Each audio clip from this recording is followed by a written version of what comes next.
बिस्मिल्लाहिर्रहमानिर्रहीम। अस्सलाम वालेकुम वरहमतुल्लाहि वबरकातुहू। आबिद राजी चैनल की तरफ से आज मैं अपने दोस्तों को मुसीबत ज़्यादा शख्स की दुआ बताऊंगा जो रसूलुल्लाह सल्लल्लाहु अलैहि वआलिहि वसल्लम ने बताई है। आप दोस्तों ने इस पर ज़रूर अमल करना है। रसूलुल्लाह सल्लल्लाहु अलैहि वआलिहि वसल्लम ने इरशाद फरमाया, जो शख्स मुसीबत में मुब्तला हो वो ये दुआ पढ़े, अल्लाहुम्मा रहमतका अर्जू फला तकिलनी इला नफ्सी तरफत ऐन व अस्लिह ली शअनी कुल्लह ला इलाहा इल्ला अंता।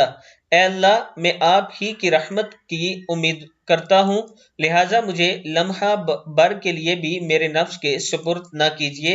मेरी मुकम्मल हालत दुरुस्त फरमा दीजिए, आपके अलावा कोई माबूद नहीं। सदक़ल्लाहुल अज़ीम।